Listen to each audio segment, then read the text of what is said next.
Break के बाद खबरों के इस बुलेटिन में आपका खैर मकदम। राफेल तैयारा जिसके हवाले से बात हो रही थी और बड़ी खबर, राफेल को आज एंट्री इंडियन एयरफोर्स में मिल गई है और आज से फिजाइया की ताकत दुगनी हो गई है। यानी फिजाइया की ताकत जो इससे पहले थी उसमें इजाफा हुआ है क्योंकि बड़ी तवानाई आज इंडियन एयरफोर्स को मिली है। उस वक्त जब राफेल जेट को फिजाइया में शामिल कर दिया गया है, एंट्री हो गई है इंडियन एयरफोर्स में।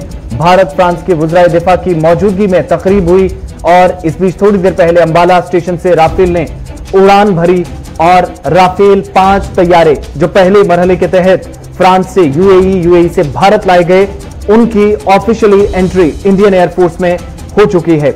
हरियाणा के अंबाला कैंप में फ्रांस से लाए गए 5 राफेल जंगी तैयारों को बाकायदा तौर पर फिजाइया में शामिल कर लिया गया। वज़ीर दिफा राजनाथ सिंह, उनके फ्रांसीसी हममनसब Florence Parly, chief of defence staff general Bipin Rawat, air chief marshal आर.के.एस. भदौरिया और सेक्रेटरी दिफा अजय कुमार समेत मौजूदीन इस तकरीब में शिरकत कर रहे हैं। ये बात काबिल जिक्र है कि फिजाइया के लिए 5 राफेल जंगी तैयारे अंबाला के एयरफोर्स स्टेशन पर लाए गए थे। इन तैयारों ने 27 जुलाई 2020 की सुबह फ्रांस के डी सॉल्ट एविएशन एयरबेस से, जहां पर इन्होंने उड़ान भरी थी और मुत्तहिदा अरब अमारात में अल जफरा एयरपोर्ट के रास्ते भारत लाए गए थे। भारतीय फिजाइया के पायलट इन जंगी तैयारों को फ्रांस से भारत लाए थे और आज ऑफिशियली ये एयरफोर्स में शामिल हो गए हैं।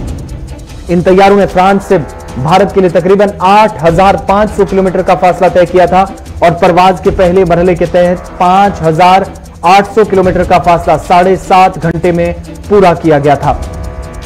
राफेल तैयारों को 17 स्क्वाड्रन में बाकायदा तौर पर शामिल करने की तकरीर जो कि अगस्त 2020 की दूसरी दोमाही में मुनक्किद की गई थी, आज जो बड़ी तकरीब मुनक्किद हुई और अब से थोड़ी देर पहले अंबाला के एयरबेस स्टेशन ने ऑफिशियली जब एयरफोर्स में से शामिल कर लिया गया, बाकायदा तौर पर इसकी शमूलियत हो गई भारतीय फिजाइया में, तो उसके बाद यहां से इस तेज तर्रार और खास जंगी तैयारे ने एयरबेस से उड़ान भी भरी।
चलिए बढ़ते हैं आगे। भारत और चीन के दरमियान लाइन ऑफ एक्चुअल कंट्रोल पर सरहदी तनाव इस वक्त भी खत्म नहीं हुआ है। करीब 4 महीने गुजर चुके हैं।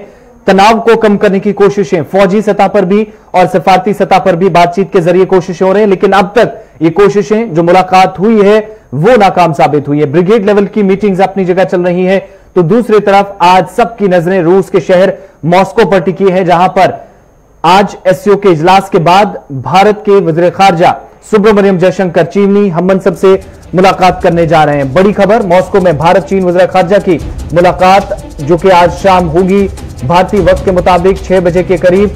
एलएसी की सूरत-ए-हाल पर तबादला ख्याल होगा। देर शाम वांगी से जयशंकर की मुलाकात होने जा रही है। हकीकी कंट्रोल लाइन पर पेंगोंग सू झील के जुनूब और शुमाली हिस्सों में चीन ने बड़े पैमाने पर जो पुख्ता तामीरात शुरू कर दी हैं और खबरों के मुताबिक इसके साथ गलवान वादी समेत फिंगर्स इलाके पर भी करीब 50,000 फौजियों को तैनात कर दिया गया। इस दौरान दोनों ममालिक के ब्रिगेड कमांडर सतह की 6ठी मीटिंग भी मुनक्किद हुई जो मुस्बत माहौल में हुई, लेकिन कोई मुस्बत नताइज यहां से भी सामने नहीं आए हैं। भारत के वज़ीर खारजा एस जयशंकर मॉस्को में शंघाई ताउन कॉन्फ्रेंस के वज़ीर खारजा अजलास में, जहां पर चीनी हममनसब से मुलाकात करने जा रहे हैं और इससे कबल मॉस्को में दोनों ममालिक के वज़ीर दिफा की मुलाकात भी हुई है।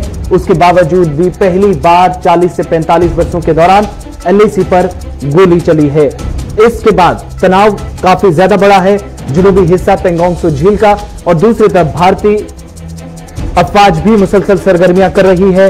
भारतीय फिजाइया के साथ साथ आईटीबीपी के जवानों को भी, जिन्हें अगली चौकियों की तरफ रवाना कर दिया गया है।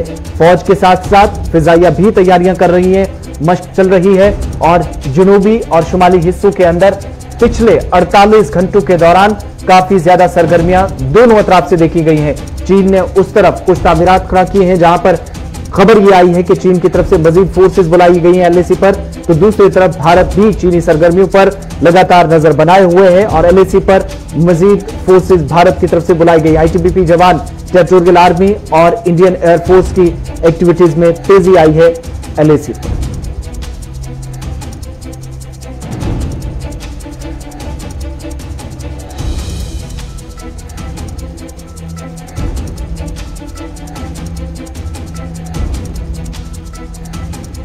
लाइन ऑफ एक्चुअल कंट्रोल पर फौजियों की तादाद में इजाफा किया जा रहा है क्योंकि इसके सिवा कोई चारा अब यहां नजर नहीं आता। अब तक जनूबी किनारे पर कोई तनाजा खड़ा नहीं हुआ था और पिछले एक हफ्ते से भारतीय फौज यहां इन बुलंद पहाड़ों पर मौजूद है।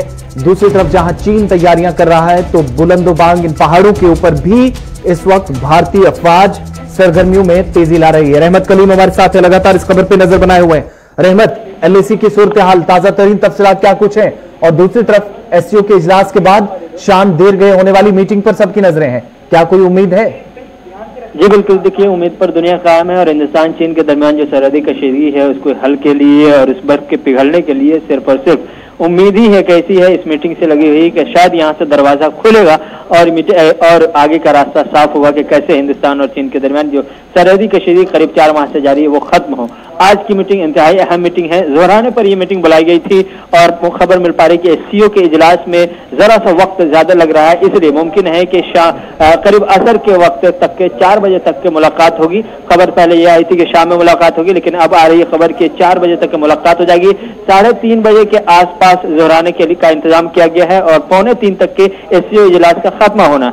तो ये एससीओ इजलास से खत्म होने के बाद फौरन बाद जब लंच किया जाएगा, लंच के बाद से दोनों वज़रा ख़ारजा की मीटिंग होगी और मीटिंग में जाहिर सी बात है हिंदुस्तान अपना स्टैंड पहले ही साफ कर चुका है और अपनी तस्वीर ही साफ कर दी है कि पहले की पोजीशन हम बहाली चाहते हैं। 4 महीने पहले जो एलएसी पर सूरत हाल थी वो सूरत हाल अगर वापस करते हैं उसके लिए क्या कुछ रास्ते निकल सकते हैं, उन रास्तों पर बात किया जाएगा। लेकिन सबसे बड़ी बात जो हमें जराये से मिल पा रही है कि इस एक मीटिंग से इस मसले का हल होता हुआ दिखाई नहीं देगा। दोनों लीडरान को पता है, दोनों मुल्कों के वज़रा ख़ारजा को पता है, इसलिए आगे फिर से कैसे जल्द से जल्द मुलाकात हो और बात हो। साथ ही साथ वज़ीर आज़म और चीनी सदर शी जिनपिंग की मुलाकात को लेकर भी कोशिश की जाएगी कि एक नया रोड मैप तैयार किया जाए, कोई ऐसा रास्ता इख्तियार किया जाए, कोई तरीका निकाला जाए जिसकी वजह से पीएम मोदी और शी जिनपिंग की मुलाकात हो और एलएसी का जो मसला महीनों से जारी है उसको लेकर के हल किया जाए। तो ये कहीं ना कहीं दो चीजें हैं। हिंदुस्तान अपना स्टैंड पूरी तरह से साफ कर चुका कि 4 महीने की पहली पोजीशन चाहते हैं और आज की मीटिंग में आगे का रास्ता कैसे हो, कैसे जल्द से जल्द हम फिर दूसरी बार तीसरी बार बैठ करके इस मसले का हल निकालें और साथ ही साथ वज़ीर आज़म की शी जिनपिंग से कैसी मुलाकात हो, किस तरह से बात हो,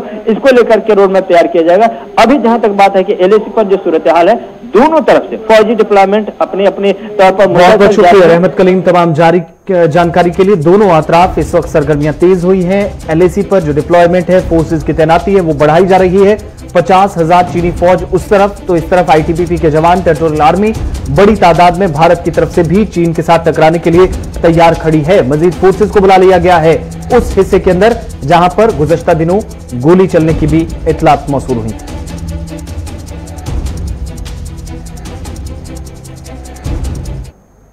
बात वादी कश्मीर की। शुमाली कश्मीर में आज एक हफ्ते के दौरान दूसरी बार आईडी बरामद की गई है। रफियाबाद इलाके में आज सुबह सिक्योरिटी फोर्सेज ने सड़क के किनारे पर धमाका खेज मवाद बरामद किया जो रवां हफ्ते का अपनी नौयत का दूसरा मौका है।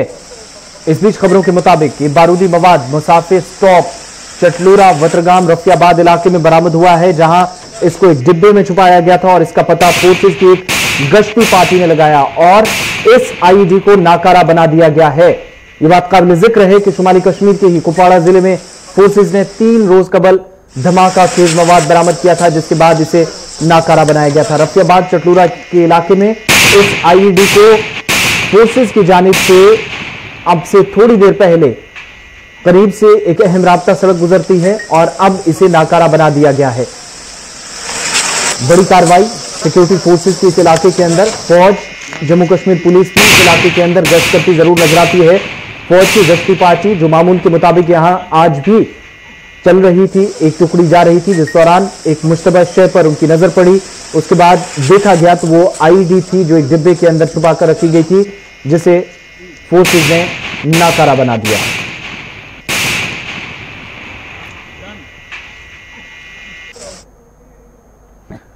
बात जम्मू कश्मीर के अंदर हाई कोर्ट की, जहां पर अदालत आलिया की तरफ से कुछ अहम हुक्मनामे जारी किए गए हैं। एक और हुक्मनामा जारी किया गया है जिसमें सरकारी अराजी पर मजहबी ढांचों की मौजूदगी का मामला अदालत के सामने उठाया। हाई कोर्ट ने 6 हफ्तों के अंदर तफसीलात मांगी हैं। जम्मू के साथ साथ कश्मीर वादी के अंदर भी जम्मू कश्मीर हाई कोर्ट ने जम्मू कश्मीर और लद्दाख में सरकारी अराजी पर गैर कानूनी तौर पर कब्जा करके इन पर मजहबी ढांचे तामीर करने से मुतल्लिक तफसील तलब की है। मफाद आमा की एक अर्जी की समाअत के दौरान chief justice Geeta Mittal, justice Puneet Gupta में इन पर मुश्तमिल डिवीजन बेंच ने जम्मू कश्मीर और लद्दाख के सूबाई कमिश्नरों को हिदायत दी है कि वो सरकारी अराजी पर कायम तमाम मजहबी ढांचों की तफासील, जाए कब्जा, रकबा और काब्जों की दीगर तफासील समेत तमाम डिप्टी कमिश्नर से हासिल करें।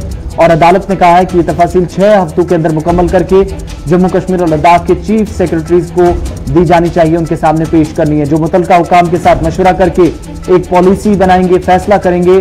9 नवंबर को अदालत में पेश किया जाएगा। इस दौरान अदालत ने रजिस्ट्रार जनरल को जम्मू विंग में दायर मफाद आमा की एक ऐसी ही अर्जी को इस अर्जी के साथ जोड़ देने का हुक्मनामा जारी किया है और बहुत जल्द ये भी उनसे तफसीलात मांगी गई है।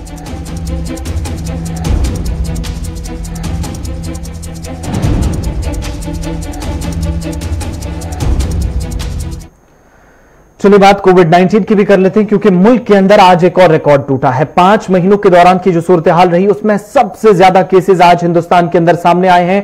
कोविड की बड़ी खबर आपको बताते चले कि मुल्क के तमाम रियासतों और मरकज के इलाकों के अंदर इस वक्त कोविड-19 का कहर बदस्तूर जारी है।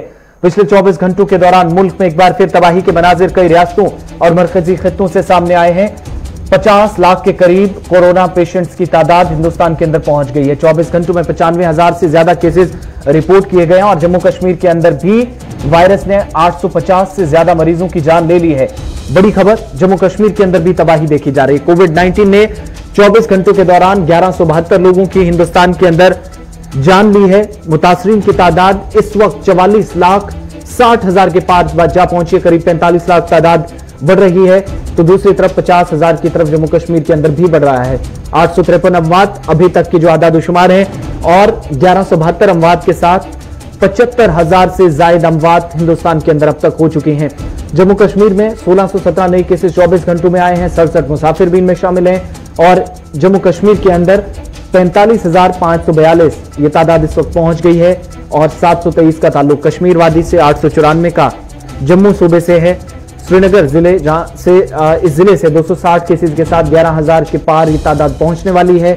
85 बारामूला से, पुलवामा से 37, बडगाम से 69 केसेस सामने आए, अनंतनाग से भी 69 और बांडीपुरा से 75, कुपवाड़ा से 50 से ज्यादा, कुलगाम से 16, शोपियां से 23, गांधरबल से 38 केस सामने आए। वहीं जम्मू जिले में सबसे ज्यादा 583 मुस्बत केसेस सामने आए हैं, जिसमें राजौरी में भी 71 केसेस हैं, कठुआ में 36 हैं, उधमपुर में 70, सांबा में 30 और डोडा, पुंछ और रियासी के अंदर भी कोविड-19 के पॉजिटिव केसेस पाए गए हैं।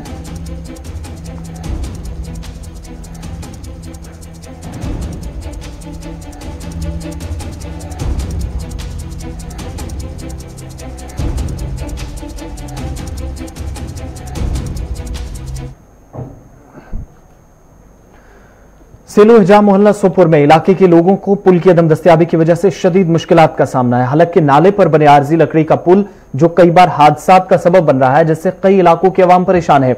इलाके में पुल की अदम दस्तयाबी से लोगों को अबूर मरूर में दुश्वारियां पेश आ रही हैं और मकामी लोगों के मुताबिक इलाके में आरजी पुल बना है जो लोगों ने खुद ही लकड़ी से बनाए हैं। ताहम बारिशों की वजह से नाले में तुगयानी आने की वजह से लकड़ी का आरजी पुल बार बार ढह जाता है और इस इलाके का दूसरे इलाकों के साथ राब्ता मुनक़ता होकर रह जाता है।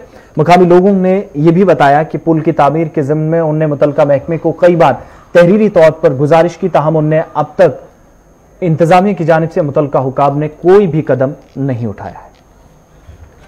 सोपोर है, ये गांव के बीच में ये पुल आता है। ये 30 सालों से, पिछले 30-40 साल से ऐसे ही है जैसे आपने देखा सर। इसमें बहुत से मुश्किलात है, स्कूल के बच्चे जा रहे हैं उनको मुश्किलात होते हैं, बारिश में ज़्यादा मुश्किलात होते हैं।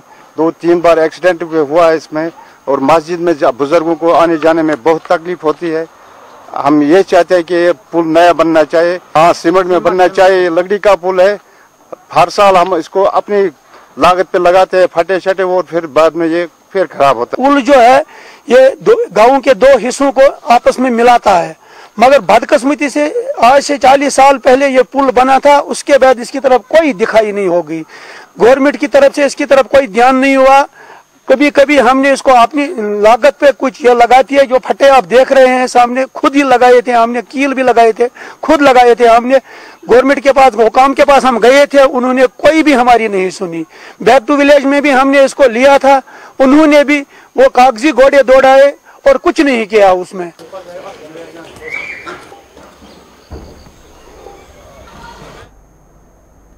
तो खबरों के इस बुलेटिन में बस इतना ही। आसिफ रशीद को इजाजत दीजिए। मजीद खबरों के लिए आप विजिट कर सकते हैं www.